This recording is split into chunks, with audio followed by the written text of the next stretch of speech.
Alright, y'all, I'm gonna do this video for YouTube, and also gonna put it on Instagram. So anybody on Instagram, come over and check it out on YouTube. And I make a lot of different videos that I just post on YouTube for you to check out and stuff. So anyway, enjoying another cold, wet, nasty winter day. I'll be glad when summer gets here. I'm definitely a summer person. It's Monday now. Over the weekend we had big ice storms and all that, like I'm sure a bunch of you have had. And we lost our power Saturday night about midnight. Still off now, and they're saying that it could be Friday before they get it back on. Luckily we have a generator going, so not totally in the dark.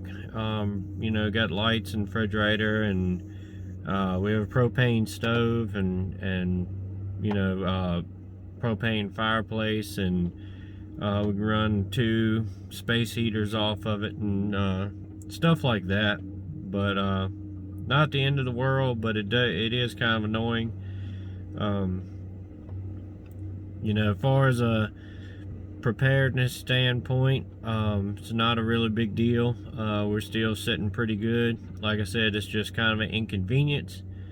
I would like to later on down the road get some more solar stuff going, where we can run a lot of stuff solar, and at least for backup, some bigger solar batteries and bigger panels to charge them and things like that. But anyway, they're calling for more rain throughout this week, and I think about Thursday or something is supposed to be another snowstorm, ice storm, something like that rolling through. So we'll have to see what that brings. But in my area, it's been a lot of trees down and a lot of power lines down and things like that, for probably, I'd say, about 20 miles away from my area, all within that space, give or take a little bit.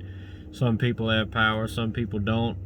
Still a lot of stores and gas stations just lost power, stuff like that. And definitely a lot of people. And it's a lot of people that don't have generators and things like that. Some of the ones that I work with is like that. And trying to find a generator now is kind of hard to do. Basically goes back to preparedness and having things that you need before you need them, because like right now everybody's looking for generators and they're hard to find. They're already sold out. Most likely if you do find one, you're going to pay more than it's originally was, things like that. Around here, pretty rural.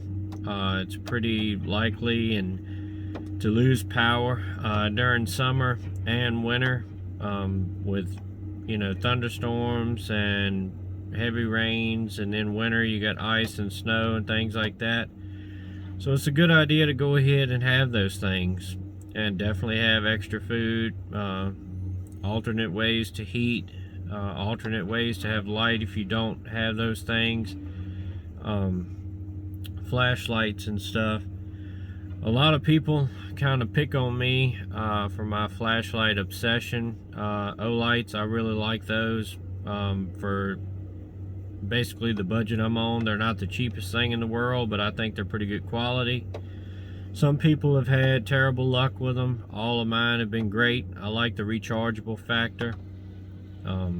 Like I said, running the generator, you can recharge the phones and lights and everything like that. This is the most handy light I've ever bought because it's always with me. It's always on top of my head.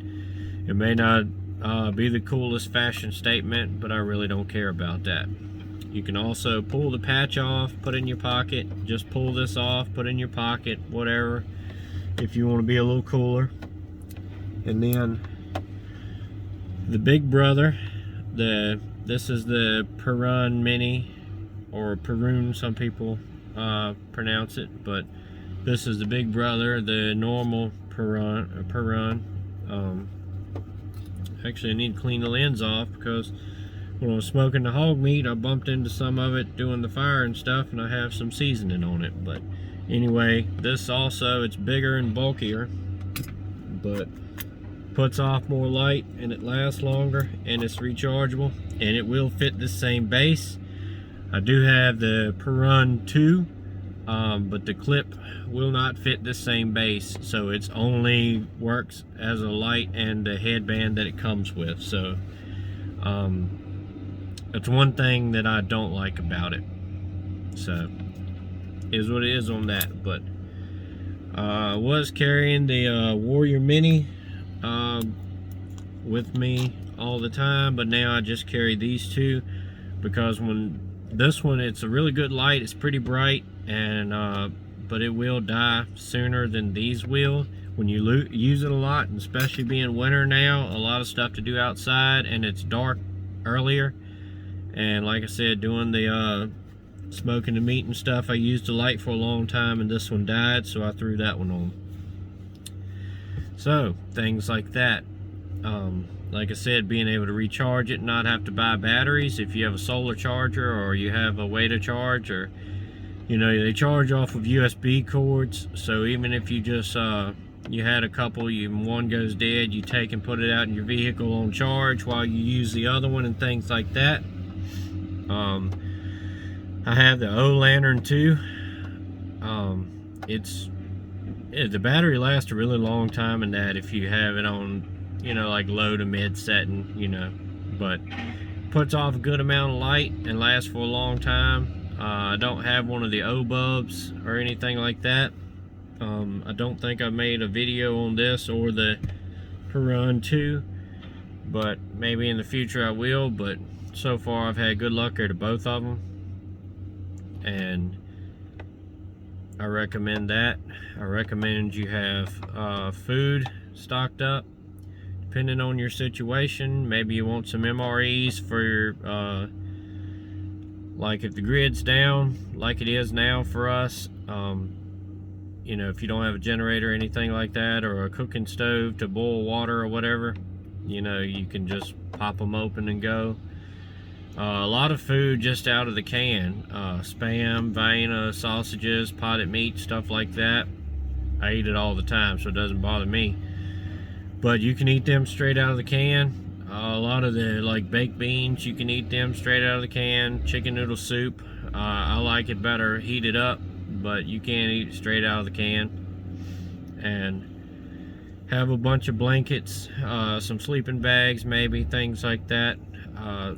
Typical winter stuff.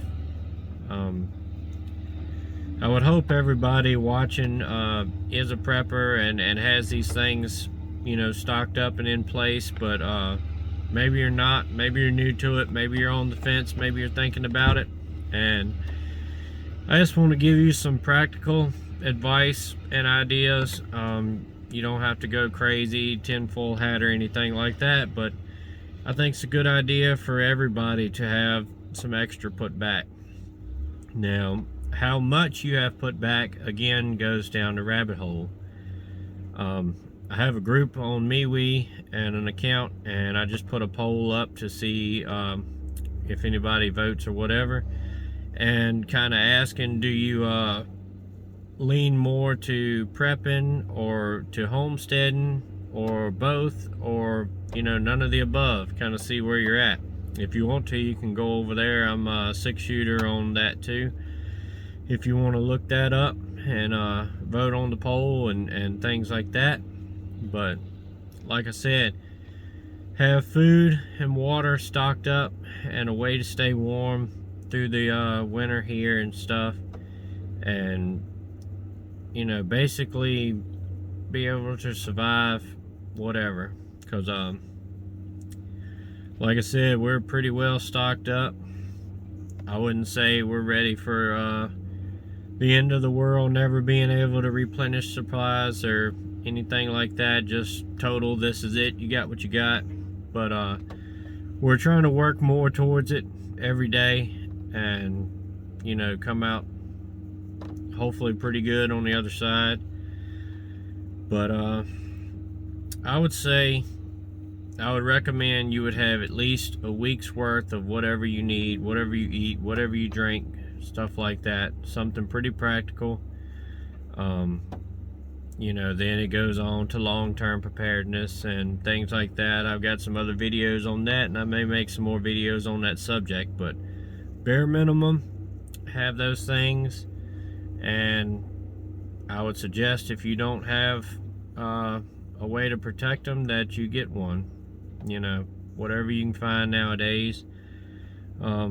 I find in our local stores, that you can find more guns than you can find ammo for it. But I'm not a big proponent of shotguns. They have their place and yada yada yada, but I'd rather have one more controlled bullet than I would, you know, 15 projectile scatter blast. And that's just you know, I know the technical stuff that, you know, 10 feet away, it doesn't spread that much. It's probably about like that with buckshot and all the yada yada yada, but the way I look at it and the way I phrase it, that's how I think.